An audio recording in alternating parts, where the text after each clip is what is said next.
Alright, hey everybody. It's been a while since I've done a video.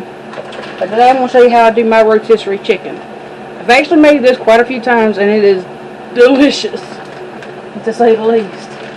But I'm going to be using a 3-pound chicken. Can't really read it, I guess. But it's 3 pounds.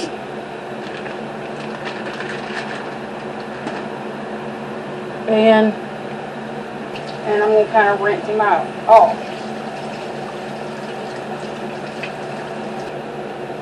I'm going to grab some more paper towels and I'm going to pat him dry.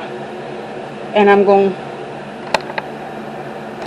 pat and pat. And I'm just going to keep doing this until his skin on both sides is as dry as you can get it. Okay, now that I've got him dry, I'm going to lay it on my counter. And I prefer I do it like this because my counter is easy to wipe down when I'm done. And it saves dishes. So, that's my reasoning behind this. But anyway, now that it's done, I'm going to take it and use my fingers and I'm going to get underneath that skin right there on that breast. I've done that, I'm going to kind of just hold it by the skin so it stays open. And I'm going to pour some onion powder down both sides.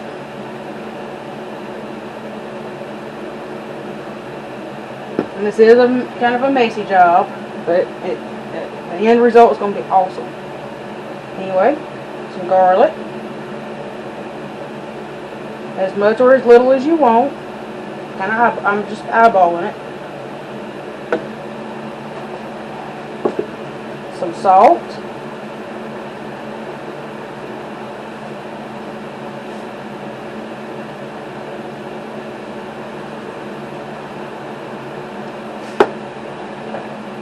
Some pepper.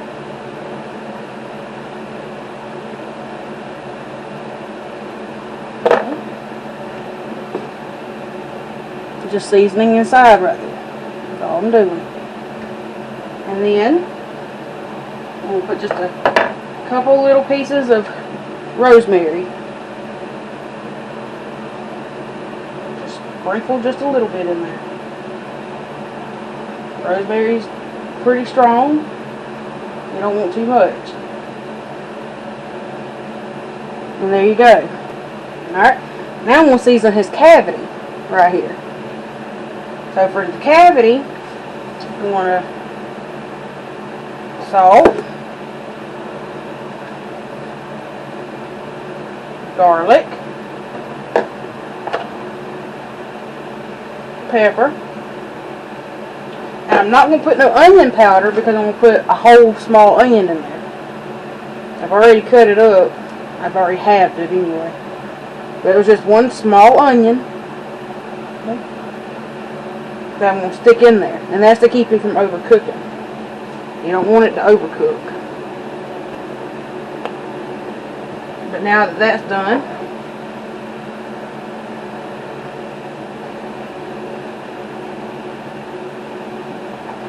I'm going to take some olive oil, whatever kind you want to use. This is extra virgin.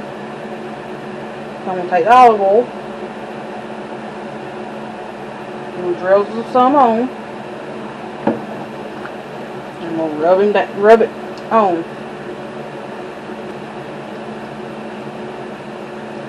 This kind of helps the skin crisp up, but also gives it flavor. I'll flip it over.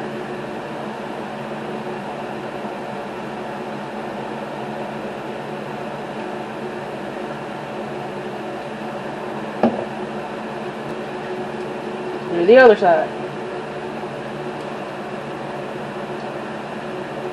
Now that it's got some olive oil on it, I'm going to sprinkle onion,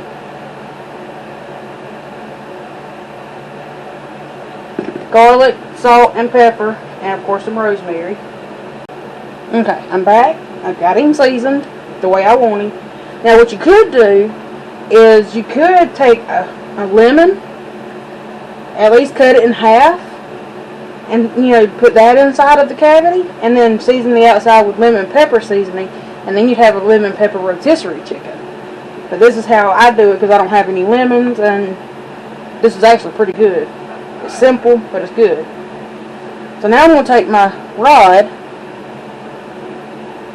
and as you see, it's got this end on it, and it's got a flat end. The flat end goes in a hole, and this just kind of sits on a notch.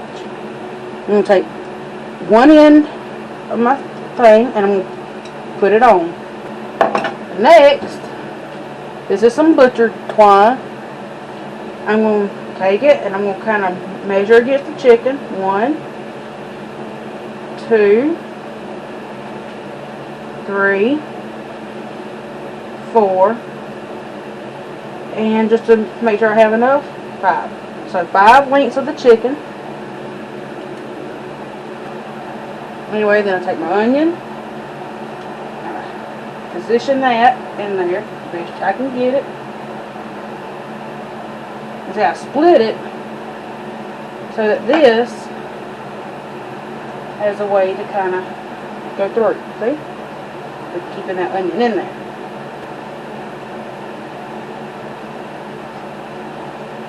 Now, this is kind of the tricky part. You got to maneuver the chicken just right so that it gets on there. See? And you don't want it falling off. And then once you get it where you think you want it,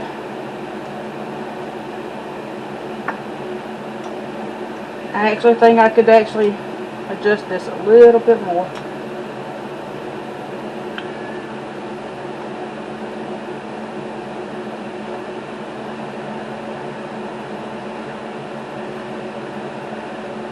I find sometimes that if you could tip it upside down or towards the tongs, it makes it easier to slide it on. And sorry about the cat meowing. He knows I'm cooking. He wants some. And now that that's in there, I'm going to take my butcher twine that I've already cut out, and I measured it like this against the chicken 5 times. And that's how it looks. Wings are kind of tight, a little bit tighter to the body. The legs are tight, so it doesn't flop this way. Here's my rotisserie. It's actually an air fryer, but it's also got a built-in rotisserie in it. I take the chicken,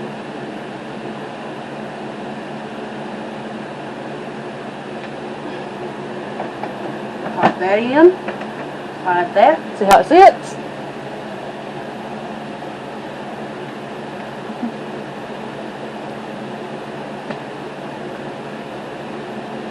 Once it's in there, close the lid. I hit rotisserie. I hit rotisserie, and then I hit start. And it does 30 minutes, but I'm cooking for an hour.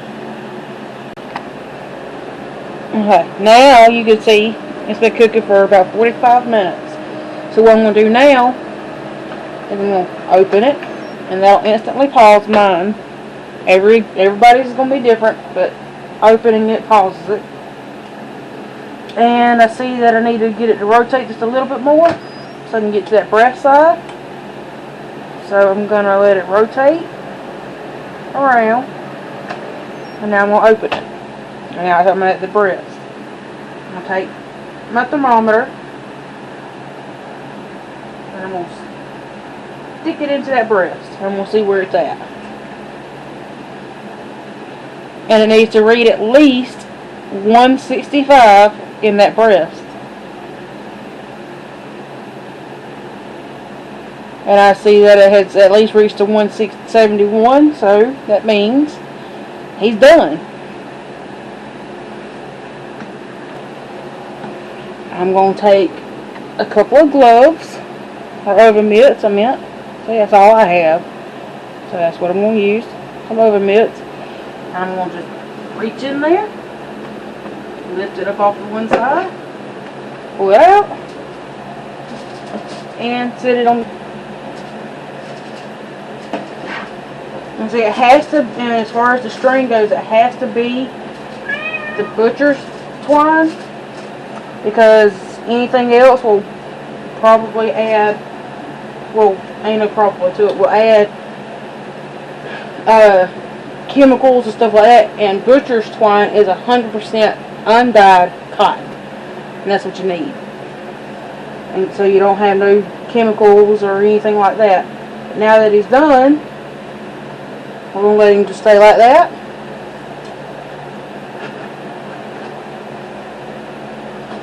I'm going to grab another little bit of tin foil,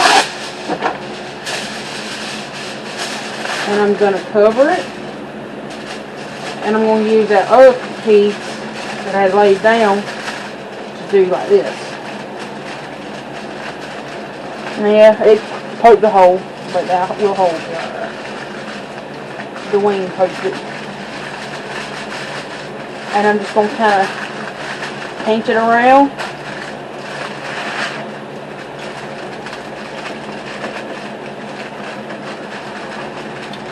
Like that. And help hold the heat in, so it stays warm, but allows it to rest so that until it stays juicy.